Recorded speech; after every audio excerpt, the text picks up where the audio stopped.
On today's Locked On Thunder podcast, the Oklahoma City Thunder respond to the challenge and get a big afternoon win against the Sacramento Kings. What stood out in that game? You are Locked On Thunder, your daily Oklahoma City Thunder podcast.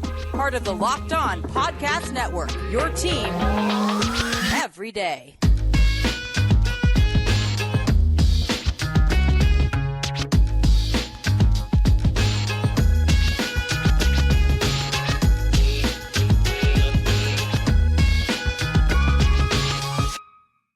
Let's get it going on the Locked On Thunder podcast, on the Locked On Podcast Network, your team every day.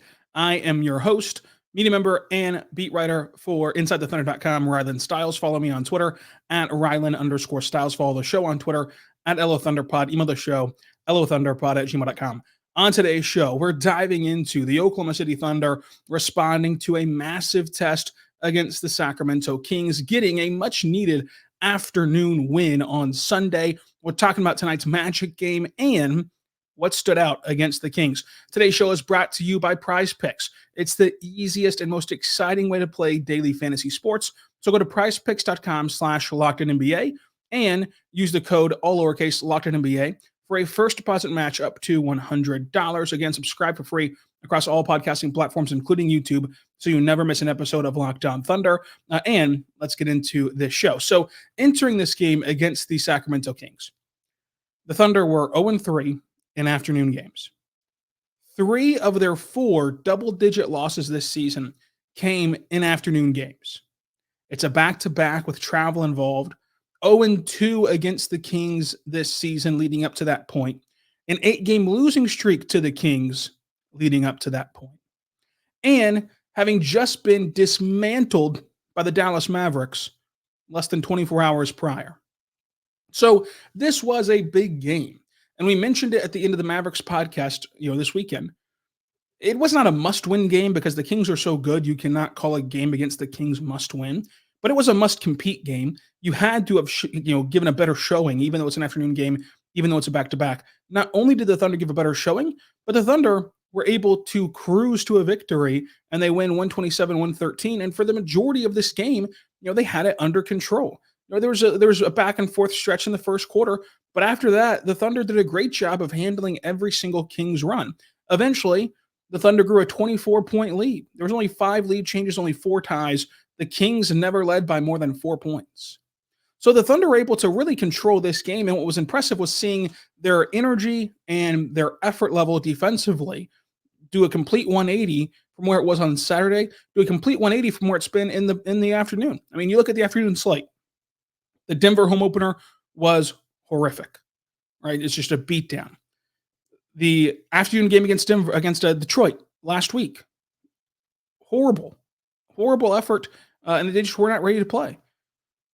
And then against Dallas, it's the same thing. They just were not ready to play. They just did not. Yes, Dallas made tough shots, but the Thunder also did not play their style of defense and give their usual energy in that game.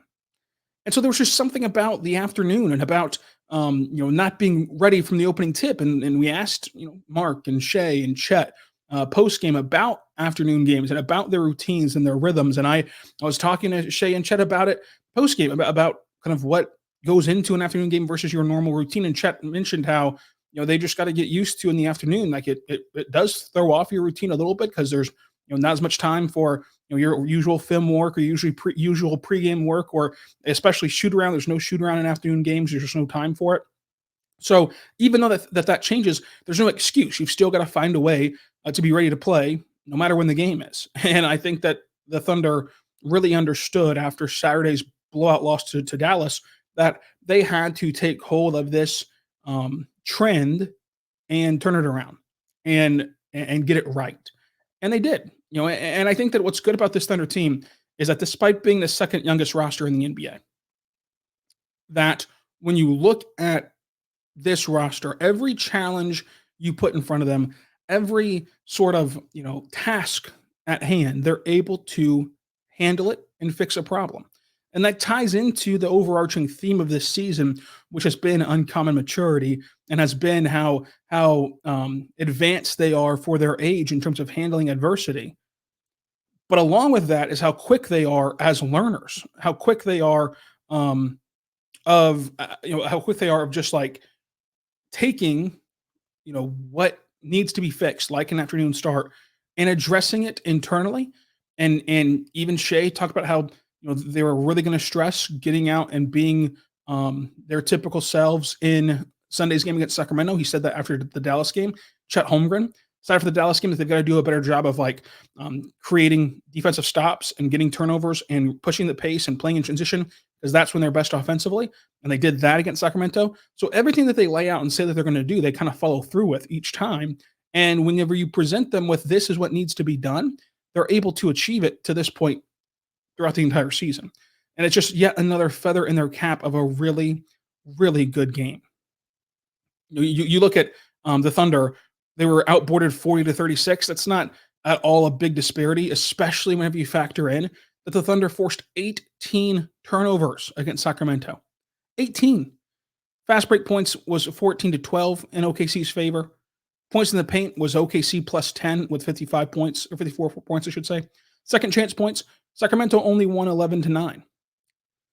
And the Thunder shot the ball incredibly well. 54% from the floor, 48% from three, 81% at the charity stripe.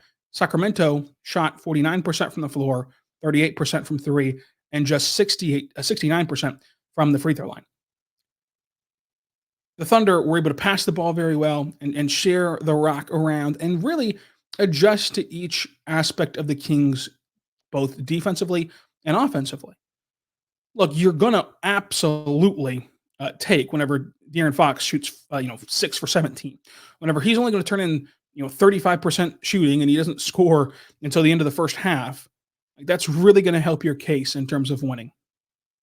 But Domantas Sabonis was incredible in this game with a 14 assists and 11 rebounds. And you saw as the game progressed, the Thunder tried and achieved a little bit better and better of taking away just his brute strength of just his ability to just lower the shoulder into you and get to a spot at the rim and at times create that contact enough for a foul, even though he only had 3 free throw attempts. So, De'Aaron Fox was not good in this game, by his standards, and of course just had an off game in general. But Domantas Sabonis was really good in 41 minutes, and they still were able to counteract that with how good they were in turn offensively and limiting others away from those two stars. Really, Malik Monk was the one that came off the bench and lit it up. He had 6 triples in this game on 10 attempts. But outside of him and Sabonis, no one really got loose. Davion Mitchell had a stretch in this game where he just was shooting the lights out of the gym, which is abnormal for him to go 4 for 4 from 3. And that's going to happen in the NBA. You play 82 games, and you're going to be bound to have just these kind of offshoot performances. But besides that uncharacteristic night from Mitchell, and despite Malik Monk's great performance off the bench, the Thunder were able to squeeze the life out of the Kings. And it wasn't as though the Kings laid down despite the bad night from Fox. They kept making runs, and they'd get it from 17 all the way down to 10, all the way down to 8, whatever. And the Thunder would eventually just swell that lead all the way back up and handled this game with a tone-setting approach, in my opinion. I think that they took what had been talked about the day before of just, they can't play in afternoon games. They're so bad in afternoon games. And they turned it on its head against Sacramento and gave them a much-needed win. I mean, they were on the verge of losing 3 games for the first time all year, and now they have locked up the ability to say that at the All-Star break, they have not lost 3 games in a row yet. That is wildly impressive. Losing streaks happen in the NBA. You lose some games based upon what is called scheduled losses, based upon losing travel, losing rest, losing all those things. To factor those games in with games where you just don't have it that night, you don't have the kind of shot making, you don't get comfortable at the gym, and sometimes the shots just go out. And then tough games and tough opponents. When you blend all that together, it's very impressive to reach the All-Star break, and your longest losing streak is 2. Because there's only one more game to the All-Star break, and it's Orlando. So win or lose that game, at most it's going to be a 1-game losing streak, and you go into the All-Star break having never lost more than 2 in a row. I think that this Thunder team at each turn is able to stake their claim to they're one of the best in the NBA.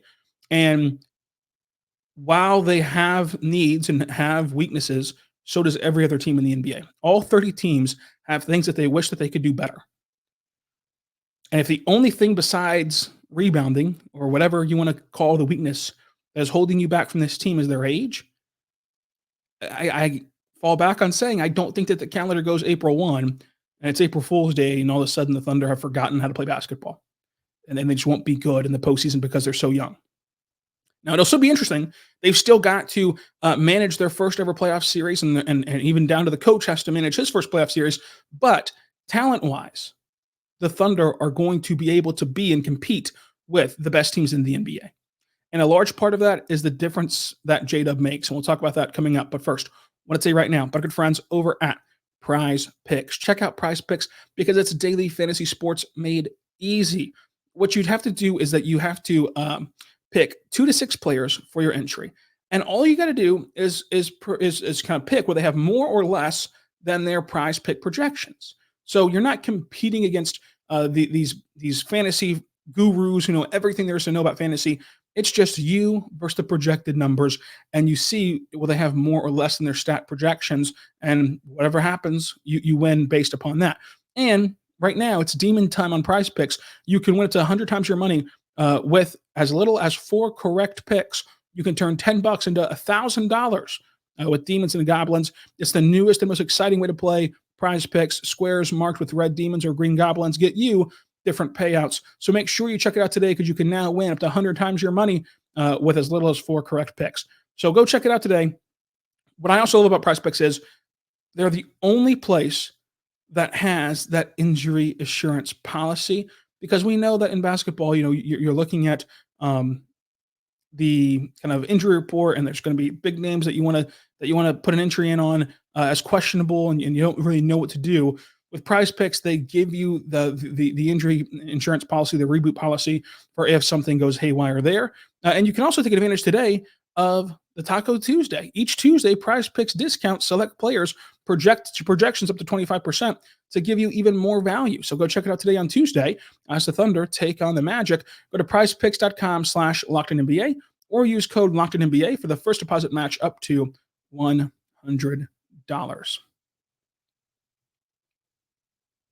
We're back on the Locked On Thunder podcast, on the Locked On Podcast Network, your team every day. Thank you so much for making us your first listen every single morning, every single day. We're here for you talking Thunder basketball. I want to talk J-Dub in this game. 32 points from him, 8 rebounds, 7 of them came defensively.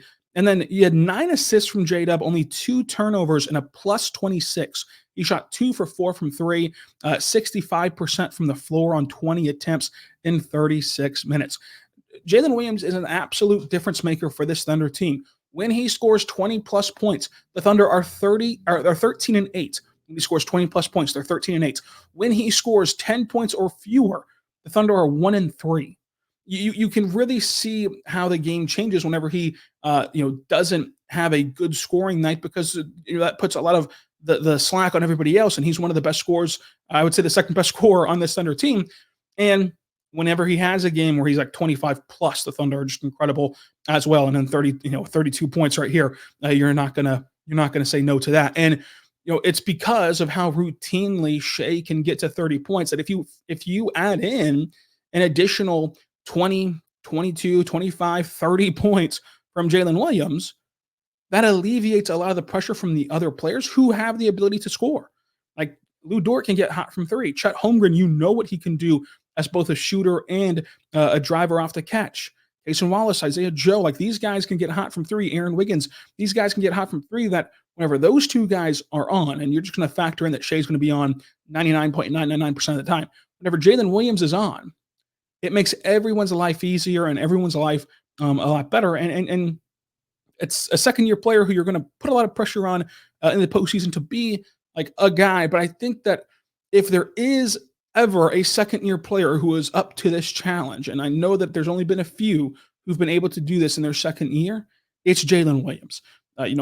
He's 22 years old. He just has that it factor of understanding the moment and being in control of the moment. And for a player who we always talk about feeding off of, and giving energy to feed off of, I think that it's a little bit of a pour into the cup you pour out of situation where he's such a good emotional leader and energy giver that I think you put him in a playoff series and the emotions are automatically higher and the buzz and the energy from the crowd is automatically higher.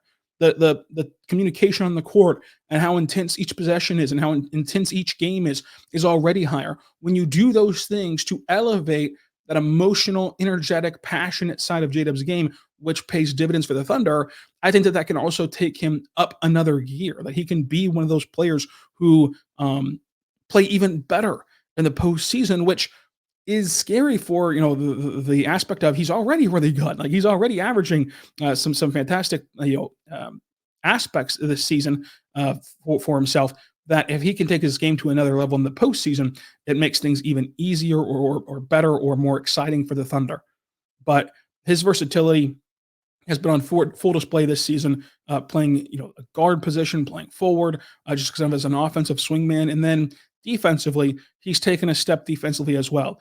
He always had the frame to be a really good defender. Last year, he showed flashes of being a really good defender. This year, he is a really good defender, helping the Thunder on both ends. Like without Jalen Williams, you're not top 5 offense, top 5 defense. He contributes massively to each side of the basketball. I think that the Thunder really, of course, have hit a diamond in the rough or struck gold or whatever you want to call extracting that value out of the 12th pick in Jalen Williams. But more importantly, for this specific team, even though he's only a second-year guy, I feel extremely confident about what he can do and how replicatable this all is in the playoffs because he's doing a lot of his damage. Yes, in transition, he's getting a lot of opportunities to finish off plays, but in the half court, like he's creating his own shot. He's hitting tough shots over defenders, and he's efficient at all 3 levels and able to score at all 3 levels so that when the game slows down, when the game is 1v1 in the playoffs and it's just a half-court offense style of game, I trust that Jaylen Williams can go get a shot and can go make tough shots. I trust that SGA can do the same thing. And so when they're on the court together, and as you shrink your rotation in the postseason, as you play less guys in the postseason where they're going to be on the court even more, it's just the nature of playoff basketball, right? Like you want your stars out there as much as possible. It really puts defenses in a bind because you're going to want to load up on both those guys, but you just can't do it. Like you cannot do it routinely. I'll be interested to see how defenses react to that because they're going to have to load up on Shai. You're going to have to send doubles and traps to Shai. But if J-Dub's what's waiting for you with the advantage, even that's not a great strategy because of how improved SGA's playmaking is. So this was just a fantastic display of what the Thunder could look like, just kind of hitting on all cylinders, so to say. And whenever you look at SGA, he finishes with 38 points, 3 rebounds, 7 assists, a steal, and 2 blocks. But you look at that third quarter, and my goodness, he was able to just get whatever he wanted. A 10-point third quarter with 4 assists and a rebound and 2 blocks, shooting 4 for 9. He got to the free throw line 3 times.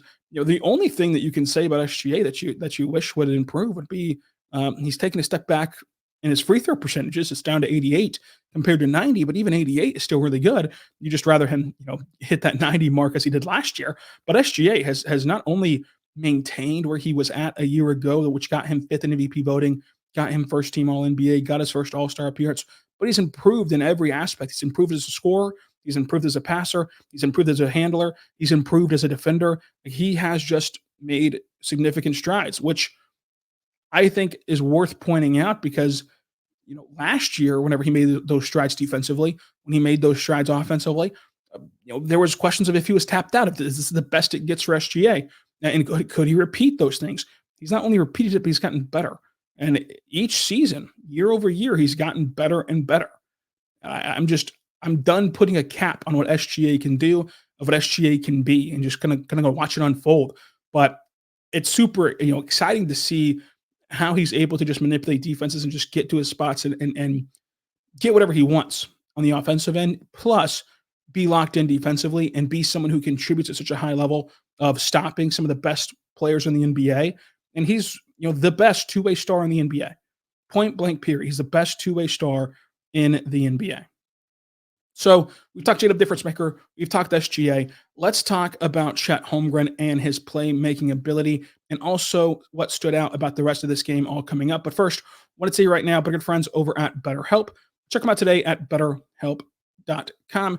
And I think that with BetterHelp, you're going to be able to find what you need, because BetterHelp is therapy that's all online. And so, sometimes we all need the opportunity to get stuff off of our chest, whether it's big or small. Certain things can really start to get to you or pile up. It's important to let that all out, especially to someone who's unbiased in your life. So today, make sure you go and check out BetterHelp because they can help you alleviate some of that, pressures and some of that uh, feeling and an opportunity to just really share what's happening with someone who's unbiased and can give you licensed therapy help and measured advice and measured responses to whatever you prompt them with. And so I think that BetterHelp is great. And I think that the benefit to it would be, you're probably listening to this podcast on the go right now. Your life's probably go, go, go between family, responsibilities, work, whatever.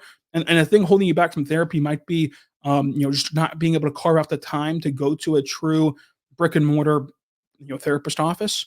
With BetterHelp, it's entirely online. It's entirely flexible and suited around your schedule. You go, you fill out this questionnaire, and they match you with a licensed therapist. And if you don't like that initial match, you can just redo it for free of charge until you find the therapist that's right for you. So you find that great therapist, and then it's all around your schedule. It's all around the times that you can get on there, and it's entirely online. It's designed for that flexibility. So go to betterhelp.com/lockedonnba to get 10% off your first month. That's betterhelp, HELP.com/lockedonnba for that 10% off of your first month.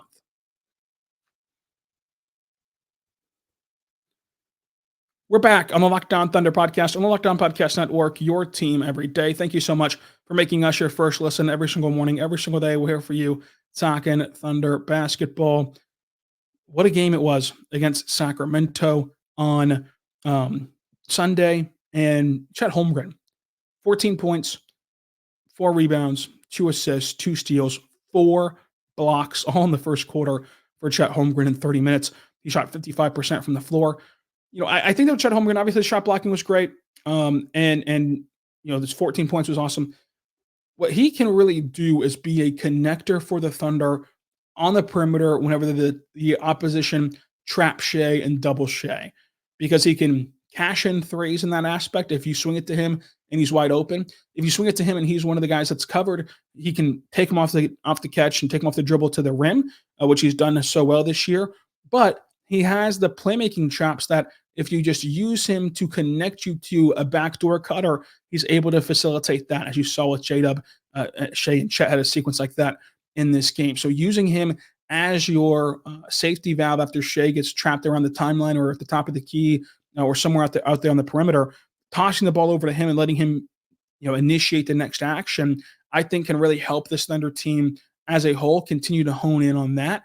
I think that Chet Holmgren still is going to continue to climb and get better as a basketball player throughout this rookie season. And he's by no means tapped out. And you're seeing all these individual ways in which that the Thunder can utilize him and can help him maximize his skill set. And from the first 50-something games, the writing is on the wall for him to be a special, special talent.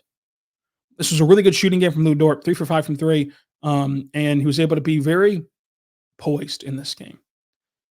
There were multiple plays where one of them, he had this like fast breakaway to the rim opportunity where he got the ball, and previously Luka Dort would just rest that shot up and wouldn't have recognized the backside help, and just it would have been a bad decision at the rim.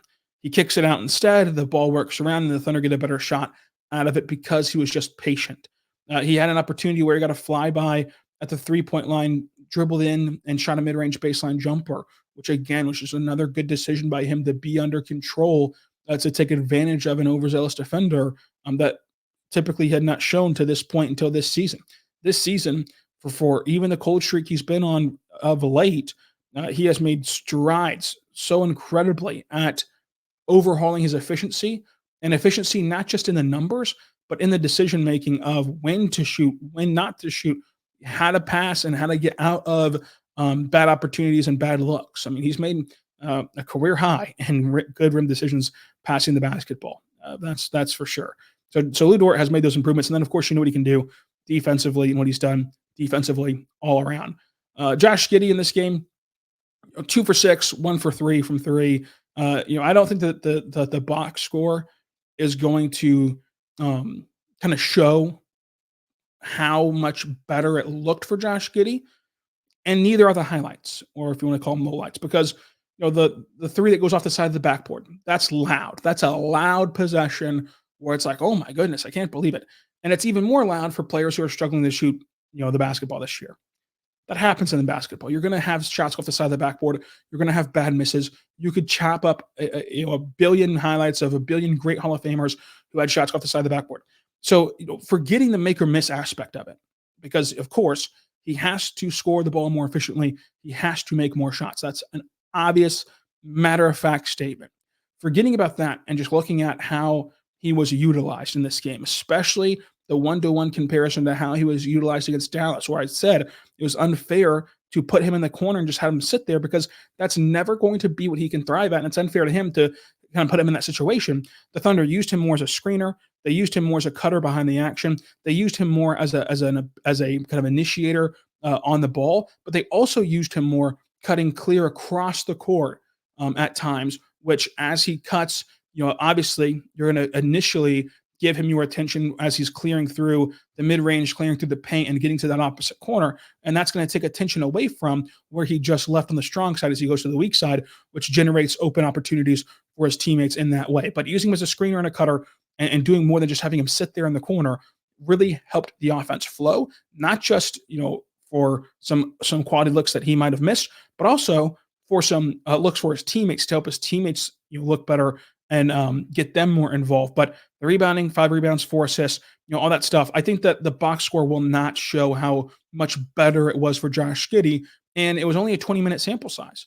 And I think that that's going to be life for Josh Giddey probably for the rest of this season. Will be that like his box score might not do him justice, and there's going to be just chances where I don't think that Josh Giddey played abhorrent in this game. I think that he had the lazy foul of Sabonis where you just kind of want to let that go instead of giving him an and one. In that sense, he had the clank off the backboard 3, which isn't going to be looked upon fondly. But he only plays 20 minutes, and this was even without Gordon Hayward in the lineup. Of course, he's not going to join the team until after the All-Star break. But he only played 20 minutes still. The minute reduction, I think, is going to be a thing that happens for the majority of games. But in this game specifically, I think it said more about the Thunder's hot hands than it did about Josh Giddey himself. I think that Josh Giddey did improve upon his Saturday performance. Now you can push back on that and say obviously the only way to go was up from Saturday. But to me, it wasn't just about him; it was about his utilization. And I want to see the Thunder pull more and more out of him as a cutter and him as a kind of a screener as well, which I've been asking Mark about that. Me specifically, I've been asking Mark about that all the way back to that Houston game against the Rockets, where you're using him more as a screener whenever he had a really bad game against Houston, and they kind of used that center model for one of the first times this season. And the Thunder have now did it a little bit more on Sunday, especially just as a rover off ball offensively. So Josh Giddey, I think, did play better, despite the box score's not going to get him any accolades or praise, and the lowlights are going to get him very much criticized. I think that there's a pathway there to improve upon. Isaiah Joe, he only shot 1 time this game, but my goodness, did he change the dynamic on the floor of his ability to just be a shooting threat, where you're going to have a guy tethered to him, and it's going to allow you to play in more space on the offensive end. So he was awesome in that capacity. Jalen Williams had a nice game, but overall, I think that it goes back to the 3-headed monster of SGA, J-Dub, and Chet. And that's the bottom line. We can overanalyze. We can talk about every aspect of this team. We can harp on every possession. We can harp on every missed shot. The bottom line is this team will be as good as those 3 guys are. And it's hard to put it all on 2 second-year guys, one who's a rookie, and Shai, but that's life in the NBA. It's a star-driven league. However good those guys perform each night, however good those guys perform in the postseason, will be what this team is dictated on. And that's the case for every NBA roster. Look at Boston, who I think is the best team in the NBA. If Tatum and Brown don't show up, it doesn't matter. None of the rest of it matters. If they show up, they're going to go, and they're going to have a long, successful postseason. So, that's just the life in the NBA. And I think that the Kings game was a representative fact of that. But this game against Orlando, I read about this today for Styles Points on InsideTheThunder.com. Just have fun today. against the Magic. Huh?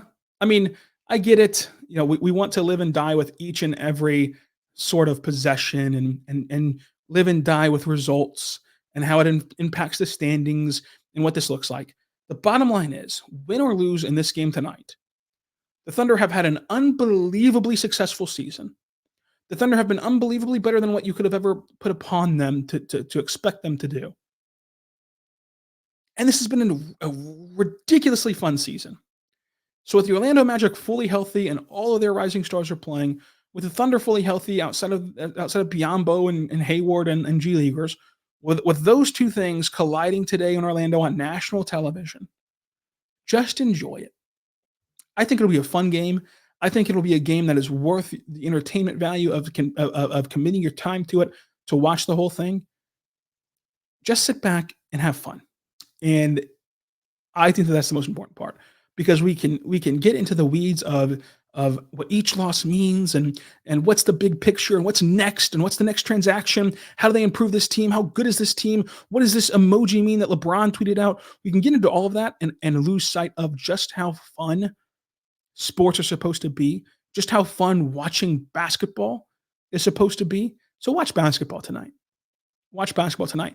And then we can react to it tomorrow. And we will do that on Locked On Thunder. Subscribe anywhere you get your podcast from, including on YouTube. We're also going to have a couple of special pods for you to end the week leading into All-Star Weekend. I'll be in Indiana for All-Star Weekend, so we'll have more content from that as well. But until tomorrow, be good and be good to one another.